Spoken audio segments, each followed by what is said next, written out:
Hi, I'm Steven, founder of SixStringers. We innovate and make guitar tools for the 21st century so that the DIY novice and the professional alike can achieve absolute precision without the eyeball guesswork of the 19th century tools. This is a how-to and an introductory video. A lot of you may already be familiar with the saddle and nut sander version 1. This tool, doing well, 5-star, highly regarded, absolute precision, and it is designed to address the height. How tall is the saddle, how tall is the nut. But what it didn't address, and what no other tool really addresses, a hand tool, is the thickness. And it took a while to figure that one out, because this is, maybe you only get like a 2mm bite on this. The skinniest, the narrowest saddle is a 2.45 millimeters. This tool will get it down to 2.4, so it has that 0.05 millimeter extra, okay? So that means you don't have much to hold on to. And so you need a way that when you're putting it in the tool and you're sanding it and pressing down, you're not pushing the saddle into the cavity and throwing off, the settings. To do that requires 2 clamps, an inner and an outer clamp. And the clamps have to have a ledger, okay? And the ledger, so it doesn't push down. And then it has to have the side so that it can clamp both sides and also make sure it can't be pushed up into the cavity. So we have an inner and an outer. You want to face the ledgers together, all right? And so that when you go like this, you can clamp it. Now, if you want to do the height of the saddle, normally you would put it in like this, where you can see the ledgers. But to do the height, you turn it upside down. This way you're not using the ledgers and you're maximizing the grip for this side of the saddle or the nut, right? And here's a rubber grip strip here, textured rubber grip strip, to make sure that it stays in position and you don't have to use like gorilla force to clamp it. So right now, if you want to see, in terms of saddle height, what the video that demonstrates this, it's the same thing, when you're using this. Okay, the added utility is now what we're going to show that this tool provides, which is the thickness. Now, there are 3 screws, 2 long ones, 1 short one. The short one is not a clamping screw. It's what we call the vertical stabilizer. It goes in the middle, right here. And then there are 2 sets of slots, saddle on the outside, nut on the inside. Since we're doing a saddle, we'll use the outside slots. Now, you have to realize that it's really important that the saddle is not too thin for the nut slot. Because if it is, that's going to cause some really bad problems. When the saddle is narrower than the slot, there's movement in there. And then when you put the strings on and tune them up, 150, 175 pound string tension, what it does is it torques the saddle forward like this, okay, towards the headstock. That's like putting a pry bar in the saddle slot on a relentless 150, 175 pounds of string tension. And so it won't be too long before that splits the saddle or lifts the saddle off the soundboard, or both. Neither case is going to be fun because you're going to have to replace the bridge. So no, the precision has to be there. And you don't want it too wide and force it into the slot, because you'll either immediately split the bridge or there'll be some delay there and it will split. So you don't want her too thin and you don't want her too fat. It has to be just right. I would say within 1/1000th or less of an inch. You need calipers, okay? Because you need to do the measuring. Measure twice, cut once. Now, if you have a saddle that you're replacing because it's too short and you've done a new fret job or something, or it has a nick in it or something like that, but the thickness is right, well, that makes things kind of easy. You just measure it, write it down, measure the new one, write it down, what's the difference, and that's how much you have to remove. If that's not the case, then you're measuring the slot this way, right here. We're using these.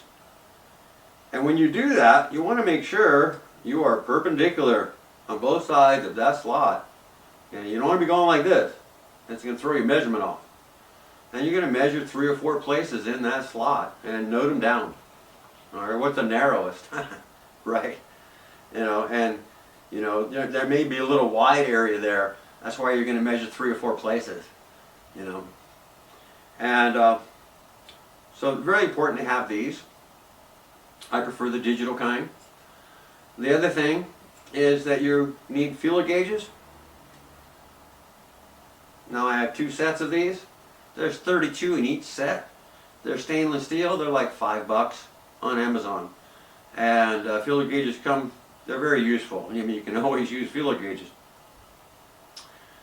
The other thing is you need some kind of a straight edge. You can use a fret rocker. You can use a string action gauge. Why? Because you may not have known this, but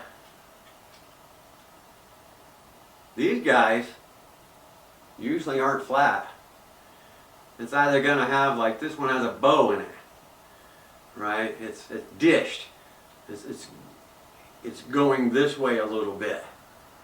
Okay, what about the other side? And the other side, so this guy's a bit warped. So you got a dish and a hump. You have to fix that, because otherwise you're inserting a really hard spring into that saddle slot. You don't want to do that. So in the case where it is both, okay, you have to deal with the hump side first. The reason being is if you put the hump side into the tool, it can rock, right, off center, off the hump. And so you put the dish side down first and eliminate that hump. And then flip it over and eliminate the dish. And then, hopefully, you still have enough material left to sand it down to the proper thickness. Okay? In some cases, you only have a dish. In some cases, you only have a hump. In other cases, you have both. In this case, we have both. So, I'm going to do this again so I know which is which. Okay. There's the hump side. So, you want to mark it. I made the mistake of marking it with a Sharpie. Don't do that. Use a pencil. Easy to clean off. That Sharpie, if you don't, I mean, it's hard to get off if you can get it off. So now, we need to open the clamp to the right size. When you loosen these screws, you can just push the screws, open the clamp more. And this takes a little patience to get this clamps at the right width. Too wide and the saddle drops into the clamp. Too narrow and it doesn't fit. And here we go. There. Now, there are centering marks. And you want the saddle to be centered on those centering marks. Now the stabilizer. The vertical stabilizer, here's what happens if you don't have that. These screws, you know, they're close to center, but not quite. They're closer to the saddle than they are to the top of the clamp. And of course, that saddle being so thin, when you tighten the screws, it wants to fold the clamp, the top of the clamp, inward and make it cockeyed. And so that compromises the grip and the positioning. So we don't want that. That's why we take this screw. Now I have this guy kind of snug, okay? He's not tight, I can still move it. And I'm going to do to where the screw feels some resistance and maybe like a half a turn. And then I'm going to keep my eye on that, because what I'm looking for is I'm looking at this and I'm looking at this edge and I'm seeing that it's even, okay? Now when I tighten, right, I'm going to alternate back and forth. Now in this case I'm not going to tighten it all the way yet, because we still have to set the depth of the cut. In this case I'm going to be doing 4/1000. So we've got that mounted. Now it's snug, okay, might be a little too snug there. And now we push the screws with our thumbs, like so. And it pushes the saddle out, right? And now the plane here is extending beyond the plane of the bottom of the wheel. Okay. It's not too tight, but also not so loose that it can drop out. You need a flat surface. A really flat surface.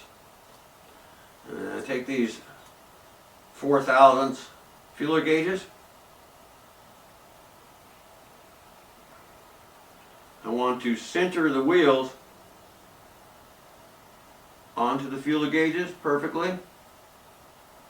And you'll notice they move pretty easy because the wheels aren't touching the ground on account of the saddle is, you know, supporting it now. And then you just gently push down.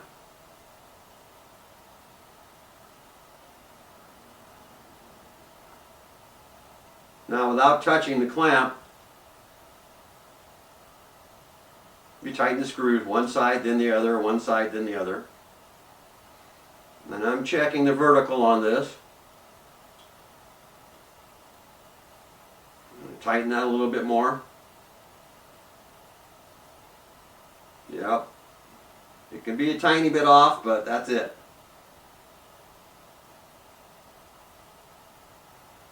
Okay.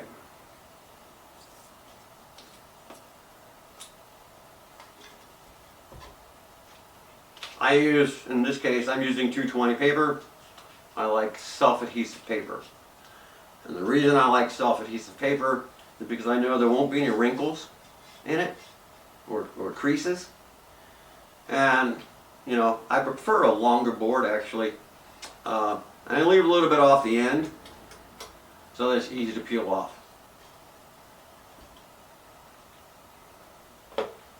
Now, when you're sanding, you're not pushing down. Just let the sandpaper do the work. You don't need to push down. You'll notice the wheels aren't turning. They're spinning in space. And you take it down. Patience. Doesn't take that long. I mean, you might spend 5 minutes. Or if you've got a lot to take off, you might even spend 10 minutes. I don't know, but precision is worth it. Let the sandpaper do the work. Now this is a bone saddle. And most musicians prefer bones. Certainly better intonation than plastic. I think everybody knows that, right? But of course that makes it, you know, harder to sand. It's going to take longer. You know, I could use probably, you know, 120 grit. I tend to be conservative, and I pay the price for that.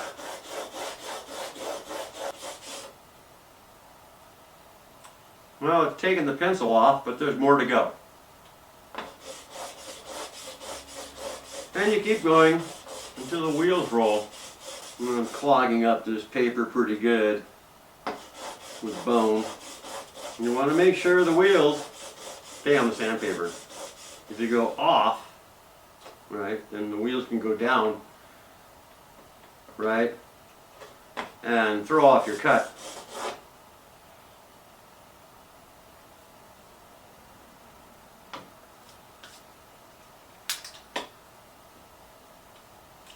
And that's all there is to it. You just need to, you know, make sure your setup is good. That might take a few times before, you know, you really get used to it. But then you're good to go. So that's it. That's a saddle and nut sander 2. And like I said before, it does the thickness and the height. And the other thing, you'll notice in here, it's holding a compensated saddle, right? And theoretically, those are supposed to be right when you buy them. But, you know, don't assume anything.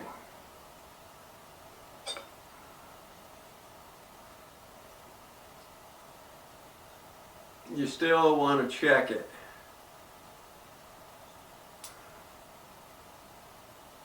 And this guy has what looks like a very slight hump on one side. And so that would be the side that you sand. Very often you get these and you assume that the thickness is correct, but you know, that just isn't always the case. And so very often you're going to have to adjust these as well. It's going to be a lot less work than doing a blank. Because in the blank, not only do you have to do the thickness and the height and the length, but you also have to shape the crown of it, you know. And so that's quite a bit of work. These compensated saddles that you can buy, they really don't cost much more, and it's going to be a lot less work. But here again, on the length, and you can measure with calipers. So, you know you got, like in this case, what do we have here? Well, let's set it to 0. Okay, let's get this guy. This is actually 71.79, call it 71.8. So I have to take off 0.9 millimeters off of each end. So I'll take off of one end, measure it, till I see it's 0.9. Go to the other end, take off, measure it, make sure it's right. And then kind of round the corners, right? So because the nut slots, they're not square at the ends, they're rounded, because the cutter that cuts them is also round. All the little details, okay? Well, I hope you like this video. I hope you appreciate the only tool, the only hand tool that is going to precision gauge the thicknesses of your nuts and your saddles. Hope you give me a thumbs up. I hope you subscribe. Thank you.